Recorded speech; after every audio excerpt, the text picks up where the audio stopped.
Hello there. Good afternoon. Welcome to Prog Monster. My name's Murph, and I'm your host for this show. Today we're doing a look back at a classic rock album. I got my Pirates hat on, so I'm good to go. The album, again, another one from the 1970s. I seem to be on a bit of a 70s theme this week. Anyways, the album is a Canadian rock band power trio, and no, it's not Rush, but it's a group that's also from Toronto. And this album is probably was for about 30 years there, from I would say about the mid 80s through to just recently, maybe even longer, 35 years, that it was my favorite album, unchallenged. And there was lots of good albums out there. Just for some reason, this album really had an impact on me when I first got it back in 1979, which is, I believe, the year I got it. It's actually from the 70s, earlier 78 album. And I played it quite a bit. I used to read a lot, and now whenever I see those books, this album comes to mind. It's had a huge impact on me. It's still an album I love. It's very different from the discography of the rest of the albums with this group. At least to me it is.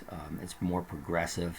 It has some blues, rhythm and bluesy type feel to it. And I like every song on the album with the exception of the one I liked initially, but I don't really listen to it anymore. Anyways, we're talking about Triumph's Just a Game. Now I know that this album is cited as one of the least favorite by a lot of Triumph fans or people that listen to Triumph. For me, there's none of the other Triumph albums even come close to this.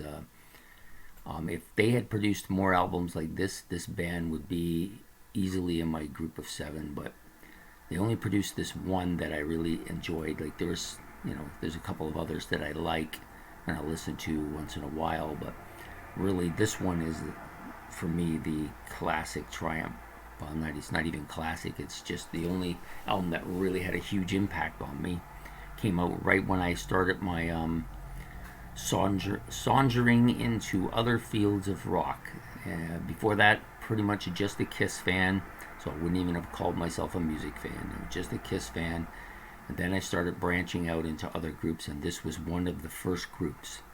Styx, this group, Black Sabbath, were among the first 3 or 4 groups that I listened to quite a bit. Anyways, the album is Just a Game. It has 8 tracks on it. It was produced I believe, is a sound and interchange studio in Toronto. I'm not sure. I think it might have been the same one as the Rush one. Rush's 2112. I'm not sure. Anyways, it was recorded in the fall and the winter of 1978. I purchased it when I started my music career in loving music. After I started branching out from Kiss, this was one of the first 2 or 3 albums I purchased. This one and Styx's Piece of 8, which is the other album that this one competes with for my favorite. So they both had huge impacts. This one was my number 1 album.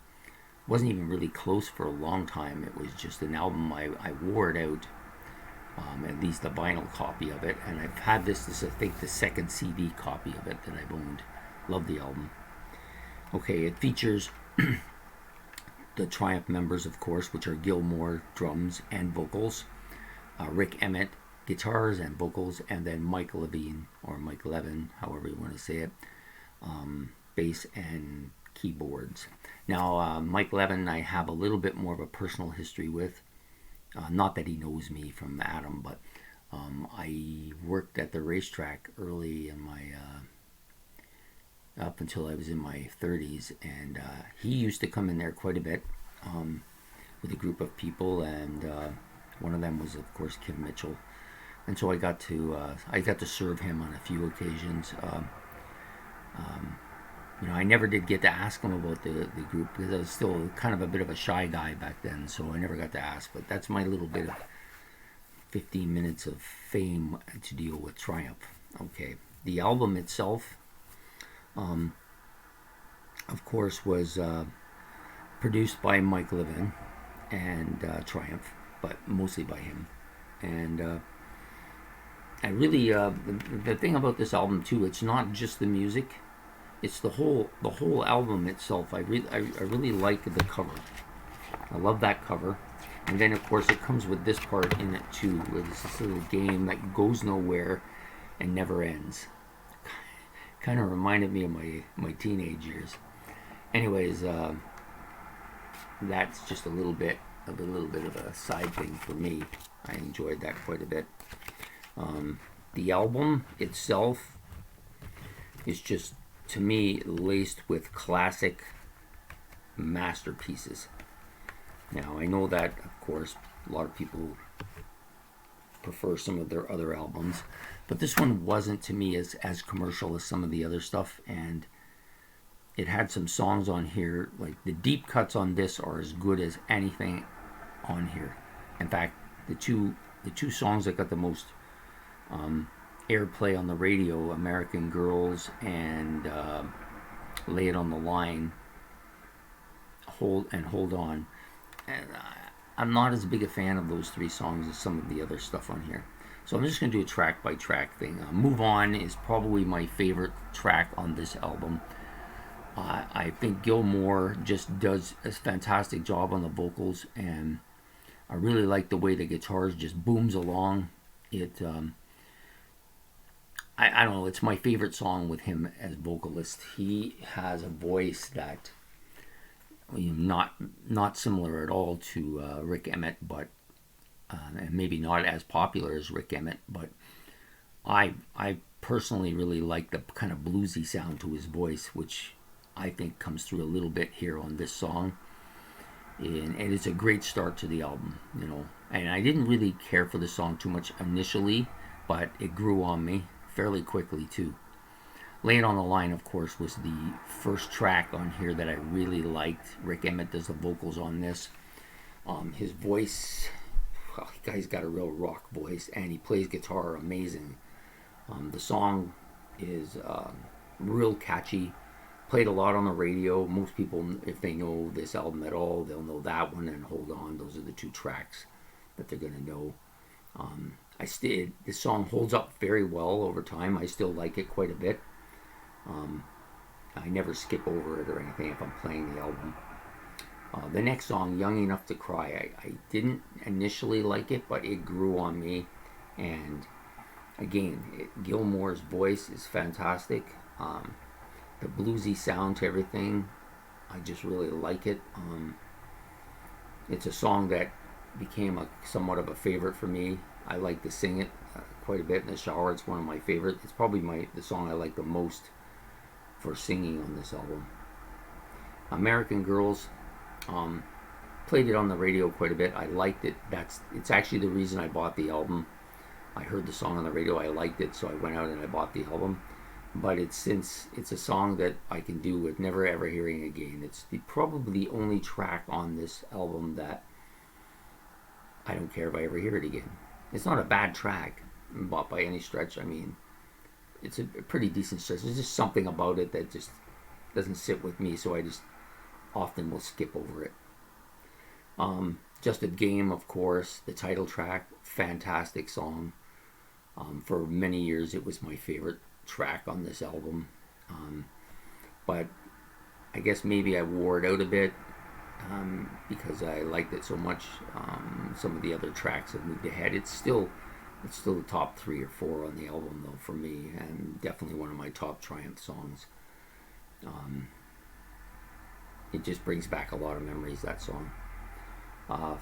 Fantasy Serenade, this is the acoustic guitar bit that Rick Emmett shows his acoustic ability, his talents for classical type music.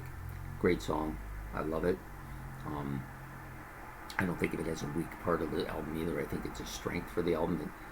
The album is very varied. It has a lot of different sounds, and that's maybe its biggest appeal to me of all.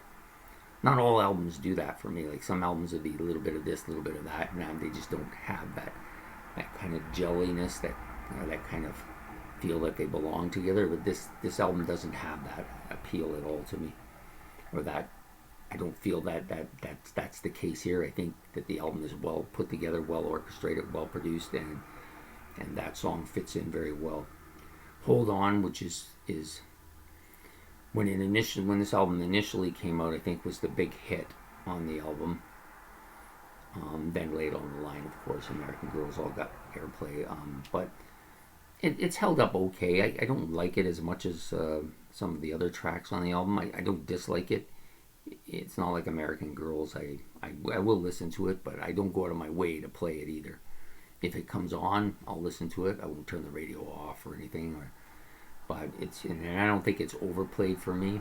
It's not a burnout. It's just not a song that overly appeals to me. But it's not a weak sister either. Like, I would take that over most of their other albums. And then, of course, the final track on this album, which is a kind of bluesy track, sung by Rick Emmett. For a while there, after I got kind of away from the heavier stuff, I started listening to this quite a bit, and Young Enough to Cry, and this was probably, for a brief period, was probably my favorite track on the album. It's held up well. It's definitely the group, Suitcase Blues, Young Enough to Cry, Moving On, Lay It on the Line. It is in with that group as far as being my favorite tracks on the album. It was my favorite for a brief period, but Moving On's probably taken that spot now. So the album itself, for me, was my number one album for a good 30 to 35 years. It had some challengers in there, of course, but only recently, with the onset of Styx's new album, Crash of the Crown, have some of other albums started to move up, and the Pieces of Eight album has kind of replaced it for me. I just think it's just outdid it over time and become my favorite album, Pieces of Eight. So, but this album is still there. It's still right in the top 5 for sure, and I doubt it's ever going to fade from that spot. It just has too much history with me. So, anyways, if you like the video, this is a bit of a longer video because this album has such a good meaning for me. If you like the video, you want me to do more stuff by Triumph, let me know. Like it in the like column. Subscribe if you want me to do more stuff. Let me know what you like me to do. I'm open to that. Anyways, that's probably one of... I don't know if I'll be doing any more look backs this week, but coming up will be, of course, my top 10 Kiss songs, and that's going to take a little more research. I'm hoping to release that on Saturday. So if you like what you see here, please get back, and you have a good day. Prog Monster signing off. Thank you.